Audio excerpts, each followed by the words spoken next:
Every presidential election in America since and including George Washington has been won by the candidate with the most British and French royal genes. Of the 42 presidents up to Bill Clinton, 33 have been related to two people: Alfred the Great, King of England, and Charlemagne, the most famous monarch of France. And so it goes. 19 of the presidents are related to England's Edward III, who has 2,000 blood connections to Prince Charles. George Bush and Barbara Bush are of the same bloodline, the Pierce bloodline, which changed its name from Percy when it aristocratic families of Britain. I was amazed in the selection of 2000 to see that Burke's Peerage, a very prestigious genealogical publication in England, predicted that George W. Bush would be president.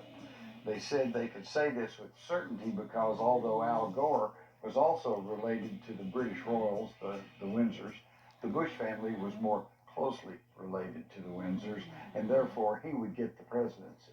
And sure enough, after they stopped the recount in Florida, which we now know was won by Al Gore, the Supreme Court appointed George W. Bush as president, so Burke's Peerage prediction turned out to be true. So we found out that Gore and Bush, John Kerry, Dick Cheney, they're all related. They're all of the same bloodline. But I'm sure most people are going, well, Barack Hussein Obama is not part of that bloodline, but you'd be wrong. According to Lynn Cheney, the wife of Dick Cheney, as she researched her family's background, she found that Barack Obama is an eighth cousin to Dick Cheney.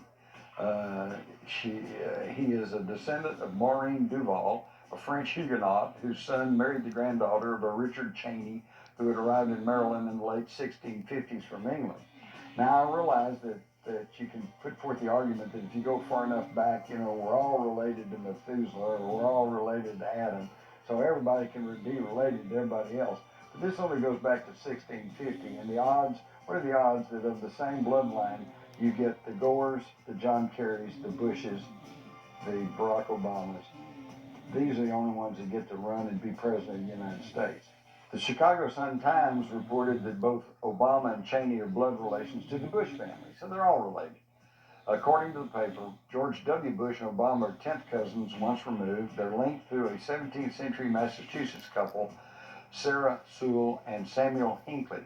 Hinckley is a distant relative of George Herbert Walker Bush's close friend, John Warnock Hinckley, whose son, John Warnock Hinckley Jr., was the person who has been stated as the man who shot Ronald Reagan in 1981. Does that sound a little incestuous to you, that they're all involved and they're all related?